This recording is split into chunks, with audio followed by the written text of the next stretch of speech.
I used to be a regular volunteer at Minerva, and I started helping out with the Friday jewellery classes. I got to know the tutor, and I asked her how she learned all this, and she told me about the first jewellery class she had ever had in uni, I think, where the tutor had made their students string 2 feet of seed beads, and just to see who would stick it out. I laughed because I'm obsessive compulsive, and I told her I would have probably enjoyed something like that. She handed me a box of seed beads and told me to get started, and I wasn't kidding about my OCD, so I had fun for the rest of the day stringing 2 feet of seed beads in a gradient. She told me how to secure it, and then she lent me a book on bead weaving, which it took me a year to work through. Okay. I have now been helping out as a volunteer jewellery tutor for a few years now. I am mainly the beading lady, as you might have guessed. But I can at least demystify braiding for people and teach people how to do their wire work safely so the ends don't scratch them. Bead weaving a small accessory like a bracelet or earrings is a quiet afternoon. It rarely takes under an hour, and it rarely takes over 4 unless you're doing something very simple or very elaborate. Oh, okay. Right. Panels of beadwork like tapestries, or purses if you're making them, take about a day, or a week if you break that day up into hour sessions. Then there's the design process, which I suspect is heavily influenced for me by me being autistic.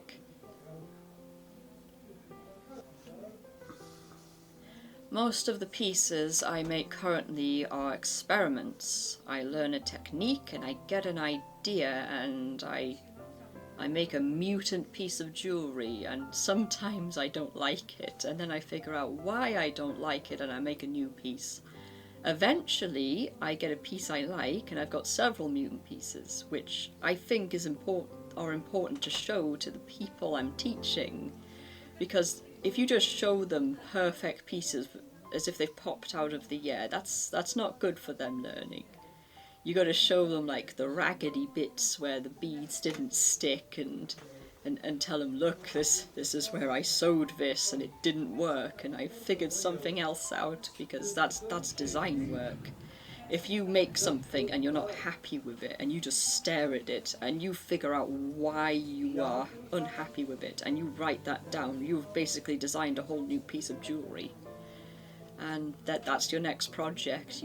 You've made something anyway. I've got a sample here, although we don't have the mutants for this one because we were kind of quite sure about what we wanted. I originally did the panel, and then I was doing it for textile people to sew a lining in, but they didn't really know what to do with the beads, so I've had to take it back and sew this lining in. It's netting. So hopefully the textile people like this, because I had to repair it the first time. They put a zip in and that zip pulled. It's all a process. Learning how to repair something is learning how to remake it or make a better version. It's how you get new items and patterns and designs for things. It's very integral to the process that you be dissatisfied with something and you want to fix it up. Though I am currently experimenting with isolated bits of aesthetics, I hope that what I'll be able to do in the future is imagine how whole pieces would look cohesively with all different ideas together, and then just work my way towards that. It seems to be a skill that a lot of more experienced bead weavers I see have. It's like they draw a mandala in their minds and then they do it with their needle. I aspire to this. I hope I can do that one day. Currently, our projects at Minerva are are interesting because they are mainly adaptions. Someone comes in and they see something, a pattern they like, and they want it on a t-shirt, or they spot an accessory in the shop and they want a whole set. And that's exciting because you get to make some new stuff in the process. Takes a while fiddling with it though, but I guess it's good for the shop in future because that means we've got a better portfolio to work from. Obsessive compulsive disorder actually played a rather large part in me learning to bead weave. When I first started, I would not do the bead weaves quite well and that would just itch at me. I had to get them all lined up properly and get the structure right, so I just kept going and going at it. Once I had the structure, I would start getting little puffs of dopamine every time the beads just all clicked into place. So some bead weaves, I do them and then I get an itch to do them again. It's almost like they're a little bit addictive. Worries me sometimes, makes me think picking up the bead needle is like a ritual. I certainly do go into a trance when I'm doing long projects.